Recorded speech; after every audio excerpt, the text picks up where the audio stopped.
নমস্কার বন্ধুরা, আজকের এই ভিডিওটি আমাদের 100তম ভিডিও। ভাবতেই পারছি না যখন শুরু করেছিলাম যে 100টা ভিডিও দেব। চলুন আজকের রান্নাটা দেখে নেওয়া যাক। আজকে রান্না করছি চিকেনেরই আরেকটি রেসিপি। এটা করার জন্য নিয়ে নিয়েছি 550 গ্রাম মতো চিকেন, আর তাতে ধুয়ে পরিষ্কার করে নিয়ে মিশিয়ে দিচ্ছি সর্ষের তেল বেশ কয়েক চামচ, হলুদ গুঁড়ো, আর মেশাচ্ছি জিরের গুঁড়ো। একটা মশলার ডিব্বাও ঠিক সময় খুলছে না, কি যে বলবো। আপনারা বিরক্ত হবেন না প্লিজ, একটু ম্যানেজ করে নেবেন। কী যে হয়েছে বুঝতে পারছি না, এত সময় নিচ্ছে মশলার কৌটোগুলো খুলতে, সময় চলে যাচ্ছে। আচ্ছা, এবার মিশিয়ে দিয়েছি একটুখানি লঙ্কার গুঁড়ো, আর দিচ্ছি একটু পরিমাণ মতো নুন। এই কোনোটাই বেশি মেশাবেন না, নিজেদের সুবিধা মতো যতটা ঝাল খান, যতটা নুন খান সেই মতো মেশাবেন। আর নুনটা তো অবশ্যই অল্প মেশাবেন, কেননা পরে লাগলে মিশিয়ে নেওয়া যাবে। এবার একটা স্পুন বা হাত দিয়ে ভালো করে মিশিয়ে নিন। মেশানো হয়ে গেছে, এবার একটুখানি সময় এটা ঢাকা চাপা দিয়ে রেখে দিতে হবে। এবার নিয়ে নিচ্ছি 3টে পেঁয়াজ। এটা আমি হাফ করে নিয়েছি, হাফ করিনি, 4 ভাগ করে নিয়েছি। আর নিচ্ছি একটা গোটা টমেটো, আর কয়েকটা রসুন কুচি, আর নিয়ে নিচ্ছি 3-4টে কাঁচা লঙ্কা, আর একটা ছোট আদার কুচি, 2টো শুকনো লঙ্কা, আর দিচ্ছি একটুখানি গরম মশলা। এই সমস্ত কিছু এবার পেস্ট করে নিচ্ছি। পেস্টটা এরকম। কড়াই বসিয়ে দিয়েছি, গরম কড়াইতে তেল দিয়ে দিচ্ছি একটু হলুদ গুঁড়ো। আগে থেকে 5-6টা আলু গোটা গোটা কেটে রেখেছিলাম, বেবি পটেটোস। এগুলো খুব ভালো লাগে খেতে, বাজারে হঠাৎ পেয়ে গেলাম।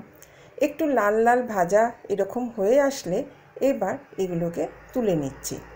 চটপট তুলে নেবেন, বেশি ভেজে গেলে ভালো লাগে না দেখতেও, খেতেও ভালো লাগে না। গরম তেলে আবার একটু হলুদ দিয়ে দিলাম একটা তেজপাতা। এবার পেস্ট করে রাখা মশলাটা মিশিয়ে দিচ্ছি তেলের মধ্যে। খুব ভালো করে এটাকে তেলের সাথে মিশিয়ে নিচ্ছি। এটা কিন্তু পুরো ভাজবেন না, আমিও ভাজিনি। আধ ভাজা যখন হয়ে এসছে তখন ম্যারিনেট করা চিকেনটা এর সাথে মিশিয়ে দিচ্ছি। ভালো করে, খুব ভালো করে মিশিয়ে নিচ্ছি মশলাটা। হাতের কিন্তু ব্যথা হতে পারে, কিন্তু দেখুন পরোয়া করলে চলবে না, টেস্ট ম্যাটার্স। ভালো করে খুন্তি দিয়ে ধরে একদম মিশিয়ে নিতে হবে মশলাটা। এই পর্যায়ে চিকেনে কিন্তু ফ্লেমটা অত রাখবেন না, একটু কমিয়ে দিয়ে বসিয়ে দেবেন ঢাকা দিয়ে। আমিও তাই করেছি। এরপর একটু জল ছাড়লে আবার সেই এক কাজ, ওপর নিচ করে ভালো করে মিশিয়ে দিয়ে আবার ঢাকা। এই যে বারবার ঢাকা দেওয়া হচ্ছে কম আঁচে, এতে কি হবে, চিকেন তো বেশি সময় নেবে না, হালকা আধ সেদ্ধ হয়েই যাবে। এতে কি হবে, আপনার চিকেনের স্বাদ এত ভালো লাগবে যে না বললে বিশ্বাস করবেন না। বাড়িতে বানিয়ে খেয়ে দেখে আমাকে জানাতে ভুলবেন না যে কেমন স্বাদ হলো। আবার ভালো করে নাড়াচাড়া করে নিচ্ছি।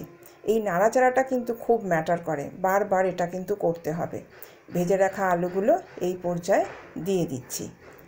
সেম রিপিটেশন, ভালো করে আবার মিশিয়ে নিচ্ছি। এই বাটিটার মধ্যে খুন্তিটা রেখে দিয়েছিলাম, সেই পুরো জলটা নাড়াচাড়া করে দিয়ে দিচ্ছি। এইটুকু জলে কিন্তু হবে না, আরও একটু জল দিতে হবে। একটু নাড়াচাড়া করে নিচ্ছি, নিয়ে আবার মিশিয়ে দিচ্ছি পরিমাণ মতো আর একটু জল। খুব বেশি জল দেবেন না। এই যে বারবার কম আঁচে চিকেনটা বসিয়ে রাখা হয়েছিল, চিকেনটা কিন্তু বেশ রেডি হয়ে যায়। অতিরিক্ত জল দিলে এটা দরকার পড়ে না, দেওয়ার কোনো প্রয়োজন নেই। এই পর্যায়ে এবার ফ্লেম কিন্তু বাড়িয়ে দিচ্ছি।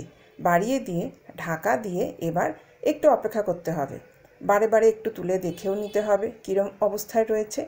চলুন আমারটাও দেখে নিচ্ছি কী অবস্থায় রয়েছে চিকেন। বেশ সুন্দর রঙও হয়েছে, আর ঝোলও একটুখানি রয়েছে।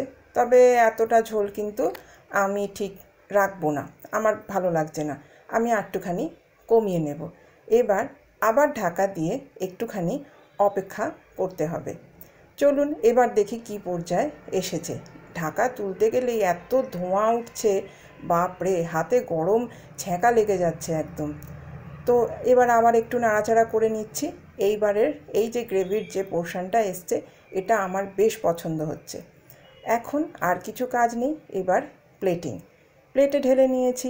দেখতে তো দারুণ হয়েছে। এটা খেতে অসামান্য হয়, খুব বেশি জিনিসও লাগে না, খেতে খুব ভালো লাগে।